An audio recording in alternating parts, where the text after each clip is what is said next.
大家好，歡迎嚟到窩廉 Magazine。今日2025年嘅9月16號啊，咁呢條係第一條片嚟噶。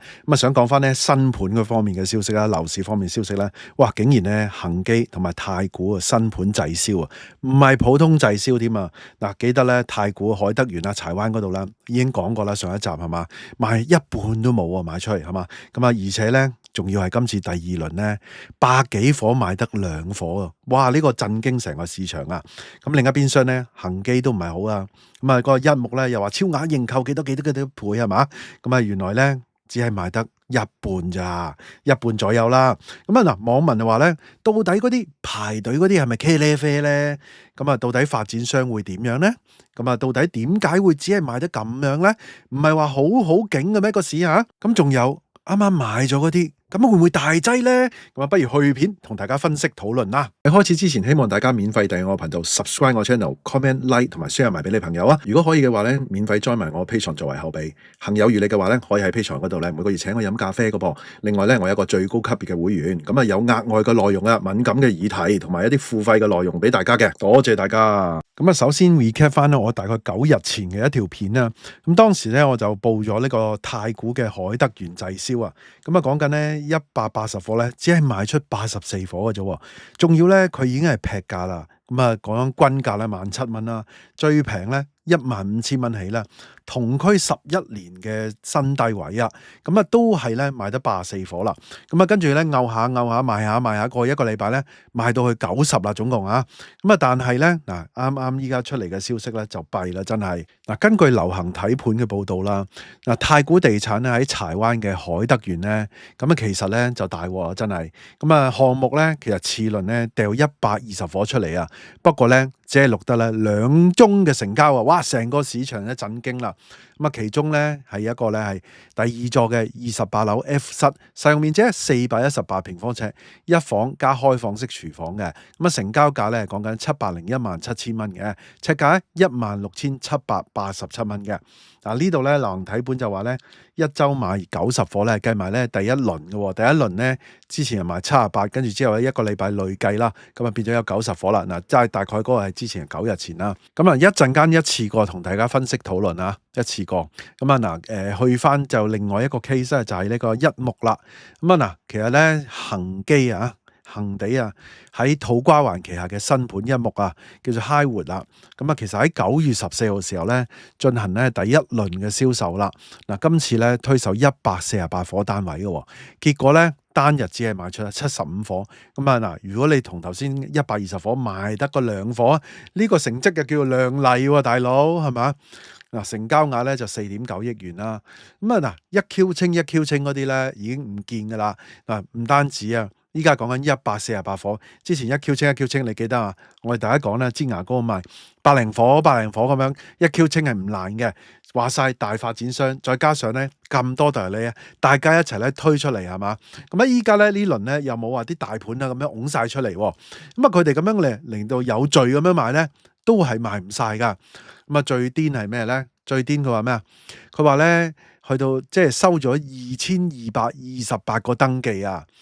以首張148伙嚟計咧，超額認購，哇，14倍咁多嘅，睇落去係嘛？好似反應好唔錯啦。不過你而家睇翻呢啲成交數字咧，你就知道咧，喂，到底搞乜嘢啊？即係賣到一半左右啫喎，唔係賣清喎。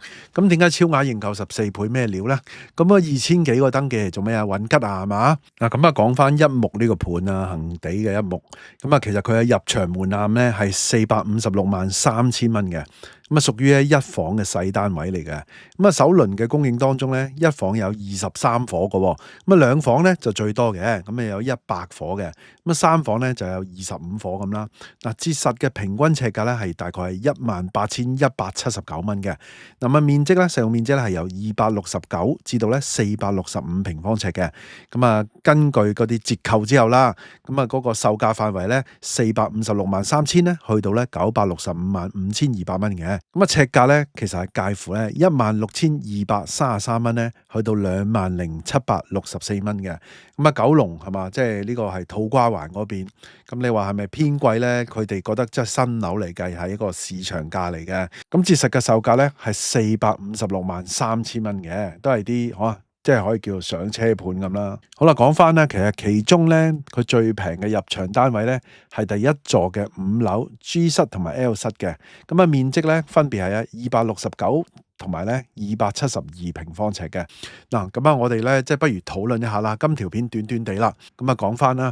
嗱，今次咧兩個項目嘅數據咧反映咗市場一個現象啦，就係咧比起早前咧樂觀嗰啲買家咧，基本上咧又一 Q 清啊，又樂觀啊，又話加少價等等咧，基本上咧樂觀嘅買家咧已經消耗咗啦。嗱，唔係話冇嗱，你見到恒基都賣到一半啦，係嘛？咁啊，但係咧越嚟越少嘅情況係嘛？而且依家咧，你用之前嗰個價位咧，你再推貨咧，承接力就唔大啦。嗱，市場咁樣嘅所謂嘅樂觀，所謂嘅悲觀係相對性嘅啫。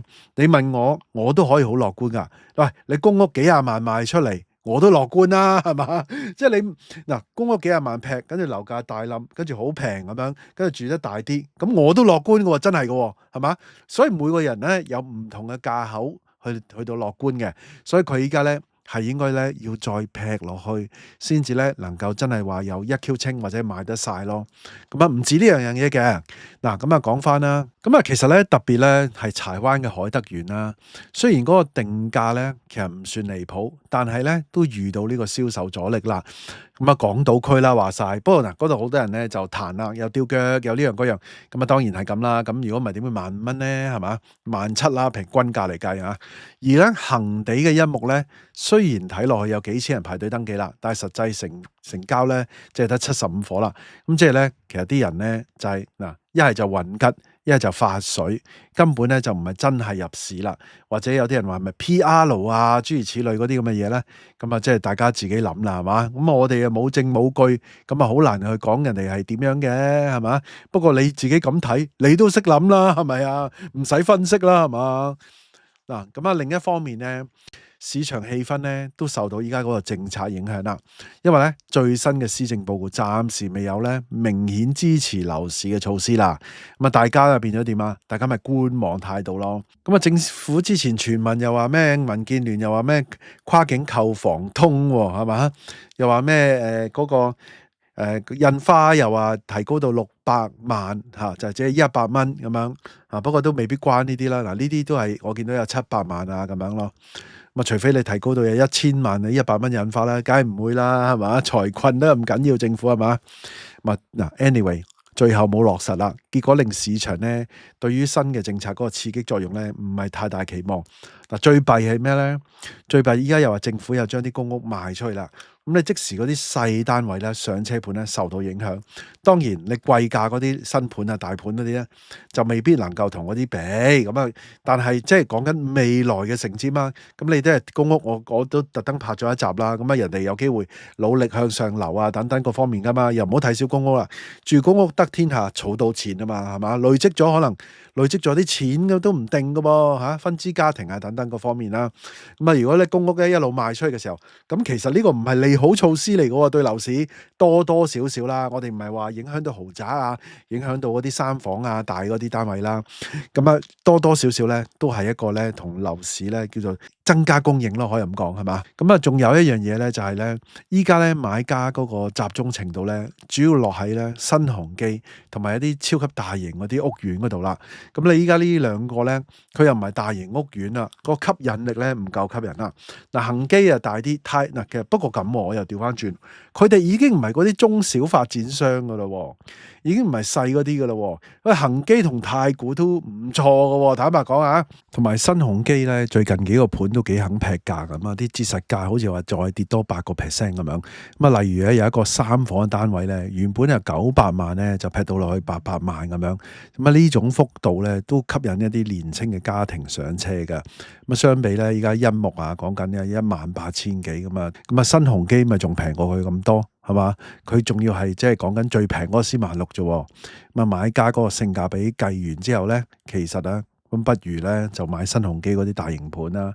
咁啊新鴻基點解要咁樣劈價？大家知啦，佢揸住咁多係嘛，西沙咁多攤位係嘛，Lofoland 都未買晒係嘛，你仲即係有排賣啊新鴻基啊，佢最多貨尾㗎嘛，因為仲有咧中小型發展商嗰啲新盤咧，其實好難搞啊！即係如果你而家睇呢兩個都咁樣賣係嘛，咁佢哋仲要咧財困下年咧，係咪會排隊爆煲咧、違約咧等等呢啲，咁好多人都會好擔心啦。咁佢哋咧要再劈到好深先至買到啊！嗱，仲有一樣嘢我想講咧，呢度嘅我準備咗，咁有觀眾講咧，其實依家咧美元嘅定期存款咧都4厘以上嘅息口喎，咁好多資金咧寧願放喺銀行攞穩定嗰個利息回報，都唔想冒險入市。你諗下，根據銀行最新嘅報價咧，美元嘅1年期嘅定期存款利率咧係講緊4.2厘至到4.5厘，咁遠遠咧高於咧樓市嗰個租金回報率㗎。咁你擺喺銀行收息都唔一定要買樓係嘛？仲要係話咧，加上樓價嗰個依家嗰個波動比較大啊，而佢波動大咧，佢個 liquidity 細啊，即係你比較難以咧走甩啊。如果你到時大家一齊冧嘅時候，你好難買啊，大家一齊恐慌啊嘛，係嘛？咁所以咧，投資者啊，寧願穩穩陣陣噶嘛。所以呢個趨勢咧，其實從上半年已經開始噶啦。樓市資金咧外流啊，估計啊達到咧成500億元噶，咁影響咗咧新盤嘅銷情啦。咁呢個環境底下咧，樓市啊自然咧難以咧真係咧彈翻上去啊，係嘛？唔好話彈翻上去咧，依家大嗱嗱係嘛？要孭30年債啊，入市啲人都會諗嘅係嘛？仲有一個咧，就可能大家就睇埋即係美國啦，議息啦，9月中尾咁樣會就嚟議息嘅咯。唔知啦，應該一般嚟講，而家大家都話睇佢啊，都會減息嘅咯咁樣。但係咧，即係有啲分析咧就話咧，依家啲債咧咁高係嘛，啲債息啊咁高，長債咧會推高嗰啲長息嗰啲咧會推高嘅，好難減好多息，甚至乎會唔會減咧咁樣係嘛？即係所以大家咪即係觀望下咯，係嘛？好啦，今日嘅內容差唔多啦，短短地啦，大家有咩諗法咧？不妨喺下低留言話我聽啦。大家都聽到嚟呢度啦，希望大家 like 埋呢條片啦 ，share 埋俾朋友，記得未 subscribe 嘅要 subscribe 埋啊，可以嘅話 join 埋我 Patreon啦。多謝收看，拜拜。